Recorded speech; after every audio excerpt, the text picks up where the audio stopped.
Industrial automation is constantly evolving to make the world more efficient. From moving boxes across the globe to robotic applications that drastically improve productivity and machines that can replicate perfection, automation is here to make the world a better place. None of this can be accomplished without one of the smallest yet most essential components in the system, the sensor. Today, let's take a big picture look at some of the sensors used in industrial automation and learn what a sensor actually is. According to Webster's Dictionary, a sensor is a device that responds to a physical stimulus, such as heat, light, sound, pressure, magnetism, or a particular motion, and transmits a resulting impulse, as for measurement or operating a control. Sensors come in many forms and offer different types of output signals. The output can be an electromechanical relay contact, or it can be solid state. If it's a solid state output, the logic may be NPN or PNP. Either output type can be normally open or normally closed. With the rise of IO-Link technology, sensors have become increasingly smarter. IO-Link enables communication beyond just simple on-off or analog signals. It allows for the transmission of device data, diagnostics, and event information to higher-level systems. This enhanced communication makes the sensor a smart sensor, capable of more accurate and detailed monitoring and control of industrial processes. Industrial automation sensors use various technologies to detect objects or materials. AutomationDirect offers various versions of temperature sensors, pressure sensors, and encoders, which all meet the definition of a sensor. Instead of focusing on the entire range of sensors, let's focus on discrete variations. Limit switches, inductive proximity sensors, magnetic proximity sensors, capacitive proximity sensors, photoelectric sensors, and ultrasonic sensors. A limit switch is an electromechanical device that activates when an object makes physical contact with its actuator. They can be as coarse or as precise as needed. These switches are not affected by ambient light and are rugged enough for the harshest environments. One downside is that they require physical contact to detect the object.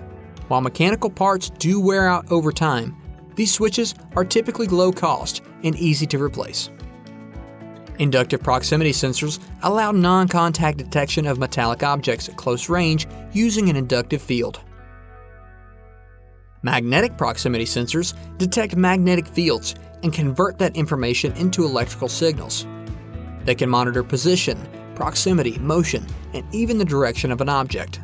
Common types include Hall effect sensors, reed switches, and GMR sensors. Capacitive proximity sensors detect objects near their sensing face using an electrostatic field created by an internal dielectric plate. Unlike inductive sensors, they're not limited to detecting metal. They can also sense non-metallic materials, such as liquids, pellets, or powders, even through container walls made of plastic, wood, paper, or glass. Ultrasonic sensors are a type of proximity sensor that use sound instead of light or electromagnetic fields. They emit a high-frequency sound pulse, then measure the time it takes for the echo to return after bouncing off an object. This allows them to detect objects at a distance of up to 8 meters, regardless of the object's color, texture, or material. Photoelectric sensors use light to detect the presence of objects. Light is either reflected off an object or reflector, or transmitted directly from an emitter to a receiver. The sensor detects changes in light intensity to determine object presence, using either a light-activated or dark-activated mechanism. There are 4 main types of photoelectric sensor technologies: through beam, retroreflective, diffuse, and diffuse with background suppression. In diffuse, retroreflective, and background suppression configurations, both the emitter and receiver are housed in the same unit. Through beam sensors, however, consist of a separate emitter and receiver. With so many types and technologies to choose from, here are a few key questions to ask when selecting the right sensor for your application. What are you trying to detect? Is it a solid, liquid, grain, or powder? Will the sensor touch the object, or will it be mounted at a distance? Is the object within 40 millimeters of the sensor? How will the sensor be mounted? Drilling down to these details is essential to selecting the correct sensor for your application. Need help answering these questions? Check out our Object Detection Selector tool to find the sensor best suited for your needs.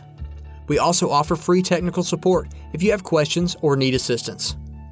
Visit our website today to explore our full sensor selection. We'll see you soon at AutomationDirect.com. Click here to learn more about our sensors. Click here for more videos.